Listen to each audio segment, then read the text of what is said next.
Around the World in 80 Days by Jules Verne. Chapter 4, in which Phileas Fogg astounds Passepartout, his servant.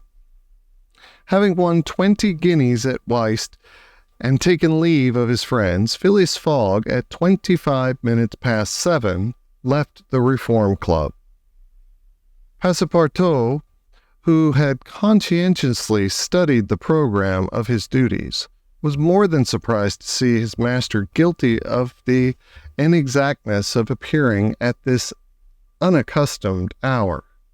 For according to rule, he was not due in Savile Row until precisely midnight. Mr. Fogg repaired to his bedroom and called out, "Passepartout!" Passepartout did not reply. It could not be he who was called. It was not the right hour. "Passepartout!" repeated Mr. Fogg, without raising his voice. Passepartout made his appearance. "I've called you twice," observed his master. "But it is not midnight," responded the other, showing his watch. "I know it. I don't blame you. We start for Dover and Calais in 10 minutes. A puzzled grin overspread Passepartout's round face. Clearly, he had not comprehended his master. "Monsieur is going to leave home?" "Yes," returned Phileas Fogg. "We are going round the world." Passepartout opened wide his eyes, raised his eyebrows, held up his hands, and seemed about to collapse. So overcome was he with stupefied astonishment. "Round the world?" he murmured. "In 80 days," responded Mr. Fogg, "so we haven't a moment to lose." "But the trunks?" gasped Passepartout, unconsciously swaying his head from right to left. "We'll have no trunks, only a carpet bag with 2 shirts and 3 pairs of stockings for me, and the same for you. We'll buy our clothes on the way.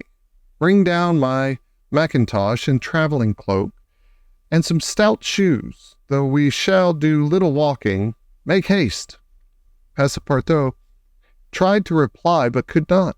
He went out, mounted to his own room, fell into a chair, and muttered, "That's good, that is. And I, who wanted to remain quiet." He mechanically set about making the preparations for departure. Around the world in 80 days? Was his master a fool? No. Was this a joke, then? They were going to Dover. Good. To Calais. Good again. After all, Passepartout, who had been away from France 5 years, would not be sorry to set foot on his native soil again. Perhaps they would go as far as Paris, and it would do his eyes good to see Paris once more. But surely a gentleman so chary of his steps would stop there. No doubt. But then, it was none the less true that he was going away, this so domestic person hitherto. By 8 o'clock, Passepartout had packed the modest carpet bag containing the wardrobes of his master and himself. Then, still troubled in mind, he carefully shut the door of his room and descended to Mr. Fogg.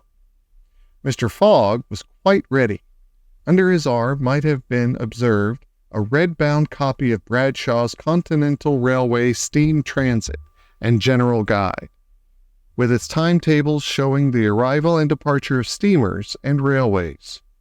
He took the carpet bag, opened it, and slipped into a goodly roll of Bank of England notes, which would pass wherever he might go. "You have forgotten nothing?" asked he. "Nothing, monsieur." "My mackintosh and cloak?" "Here they are." "Good. Take this carpet bag," handing it to Passepartout.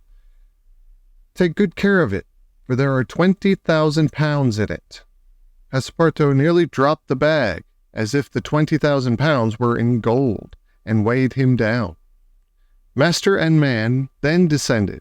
The street door was double locked, and at the end of Savile Row they took a cab and drove rapidly to Charing Cross.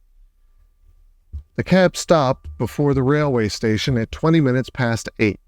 Passepartout jumped off the box and followed his master, who, after paying the cabman, was about to enter the station when a poor beggar woman, with a child in her arms, her naked feet smeared with mud, her head covered with a wretched bonnet, from which hung a tattered feather, and her shoulders shrouded in a ragged shawl, approached, and mournfully asked for alms. Mr. Fogg took out the 20 guineas he had just won at whist, and handed them to the beggar, saying, "Here, my good woman, I'm glad that I met you," and passed on. Passepartout had a moist sensation about the eyes. His master's actions touched his susceptible heart. 2 first-class tickets for Paris having been speedily purchased, Mr. Fogg was crossing the station to the train, when he perceived his 5 friends of the Reform.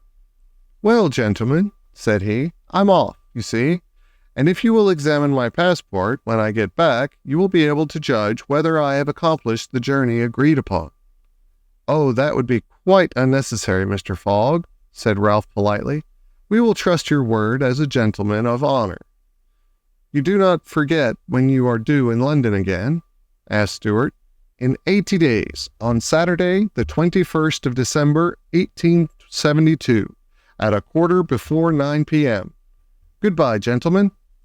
Phileas Fogg and his servant seated themselves in a first-class carriage at 20 minutes before 9. 5 minutes later, the whistle screamed, and the train slowly glided out of the station. The night was dark, and a fine, steady rain was falling. Phileas Fogg, snugly ensconced in his corner, did not open his lips. Passepartout, not yet recovered from his stupefaction, clung mechanically to the carpet-bag with its enormous treasure. Just as the train was whirling through Sydenham, Passepartout suddenly uttered a cry of despair. "What's the matter?" asked Mr. Fogg. "Alas, in my hurry, I forgot—" "What?" "To turn off the gas in my room." "Very well, young man," returned Mr. Fogg coolly. "It will burn, at your expense."